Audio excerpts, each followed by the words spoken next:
안녕하세요. 부동산 경매 입찰 실전 채널 낙찰의 신 레인보우입니다. 지난 영상 말미에서 낙찰된 물건에 대한 명도와 새로운 물건 입찰 중에서 시간상으로 빠른 것부터 영상으로 알려드린다고 말씀을 드렸었는데요. 그에 앞서 많은 분들이 경매에 대해서 도대체 얼마 가지고 경매를 시작할 수 있냐고 궁금해하셔서 말씀을 드려보도록 하겠습니다. 사실 경매를 시작하는데 돈이 많이 있으면 더 많은 물건에 대해서 입찰을 할 수 있기 때문에 수익적인 측면에서도 좀 더 유리합니다. 하지만 큰 목돈을 가지고 하는 분들이 얼마나 있을까요? 아마도 그렇게 많지 않으실 겁니다. 제가 경매를 시작한 건 2008년이었는데요. 당시에 저는 경매로 몇 개의 빌라와 아파트를 낙찰받아서 월세 및 시세 차익으로 수익을 창출했습니다. 자, 그럼 저는 얼마를 가지고 시작을 했을까요? 저는 1,000만 원을 가지고 경매를 시작했습니다. 당시에 1,000만 원으로는 서울에 있는 빌라를 낙찰받을 수 있었습니다. 빌라를 저렴하게 계속적으로 경매로 낙찰을 받아서 월세나 전세로 세팅하여 되팔면서 아파트로 갈아타면서 수익을 계속 창출했습니다. 지금은 서울에 있는 빌라를 1,000만 원으로는 낙찰을 받기는 사실 상당히 어렵습니다.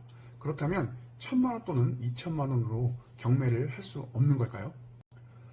정답은 경매를 할 수 있다입니다. 그것도 골라서 경매를 할 수 있는 물건이 엄청 많습니다. 왜냐하면 그 이유를 말씀드려 보겠습니다. 2008년 당시에는 경기 지역이나 인천 등 서울을 제외한 수도권의 경매 물건들로 수익을 보는 게 그닥 별로였습니다. 가격이 높지는 않았지만 전월세와 매매 시세도 그렇게 올라가지 않았기 때문에 재미가 많이 없었거든요.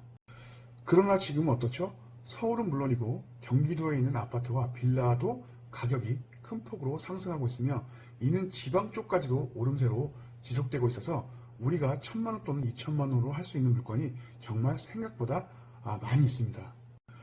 중간에 오르락내리락 주식시장과 비슷하게 시세가 왔다 갔다 하는 건 어쩔 수 없습니다.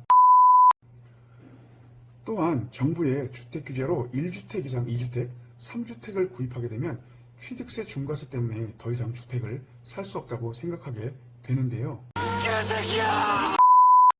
많이들 아시다시피 공시가격 1억 이하 주택 취득의 경우에는 100채를 낙찰 받는다고 해도 주택 취득으로 보지 않기 때문에 투자할 수 있는 물건이 많이 있습니다. 게다가 오피스텔 취득의 경우에는 매수 가격과 상관없이 주택 취득으로 보지 않기 때문에 좋은 위치에 있는 오피스텔이라면 경매 투자를 해서 수익을 불려나갈 수 있습니다. 사실 최근에 낙찰을 받은 물건 잔금 납부를 위해서 대출을 실행했는데요. 소유권 이자는 4일 정도 걸린다고 해서 명도를 아직 진행하지 못하고 있는 사이에 저는 인천에 있는 2개의 오피스텔 입찰에 참여를 하였습니다. 먼저 주안동에 위치한 오피스텔은 13명이 입찰을 해서 제가 4등을 하였고, 부평동에 위치한 오피스텔은 무려 24명이 입찰하여 저는 3등을 하여 폐차를 하였습니다.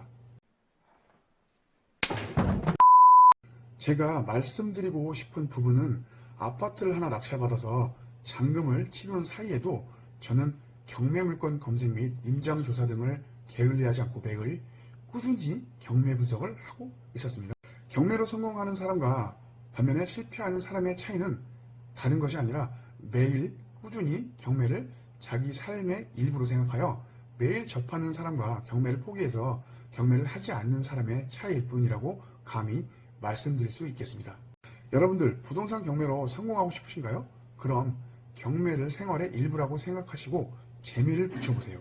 그리고 매일매일 꾸준히 경매 사이트 들여다보시고 물건 검색을 하루에 단 30분만이라도 하시기 바랍니다. 1년 후 그리고 2년 후에 분명 위치가 달라져 있을 겁니다.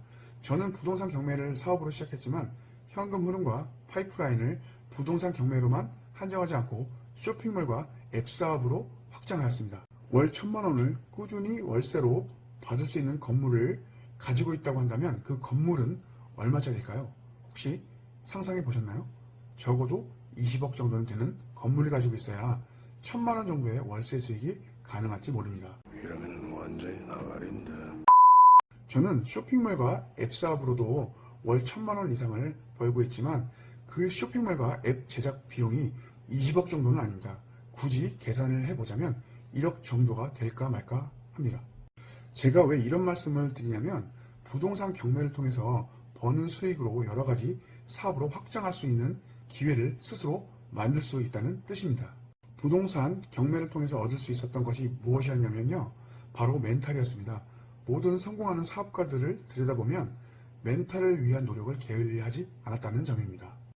저희 수강생들이 저에게 부동산 경매를 배울 때 제일 먼저 시작하는 것이 멘탈에 필요한 책 한 권을 추천하고 그것을 읽고 오는 것으로부터 경매 교육이 시작됩니다.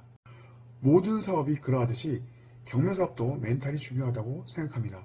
여러분들 경매 이거 그렇게 어렵지 않습니다. 그러나 공부를 하지 않고 접하지 않으면 당연히 어렵고 실패할 수밖에 없는 사업입니다.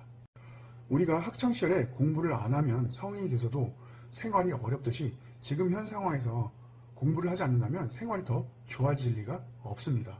이런 족같은 공부를 하는 것이 뭐 거창한 거 아닙니다. 내가 필요한 것에 대해서 재미를 붙이고 꾸준히 연마하면 결과는 항상 좋을 수밖에 없다는 사실을 다시 한번 강조해드리고 싶습니다. 다음 영상에서는 실전 명도를 진행할 예정인데요. 명도에서 어려운 부분은 전세를 살고 있는 세입자보다 실제 소유하고 있는 집주인을 내보내는 일입니다. 현재 전 소유자가 살고 있지 않고 세입자가 살고 있기 때문에 이번 명도는 그리 어렵지 않을 거라는 예상입니다. 예상대로 어렵지 않을지 아니면 뭔가 변수가 작용하여 예상과는 다르게 어려움이 발생하는지 상세한 실전 명도를 영상으로 보여드리도록 하겠습니다. 자, 그럼 다음번에 만나요. 제발.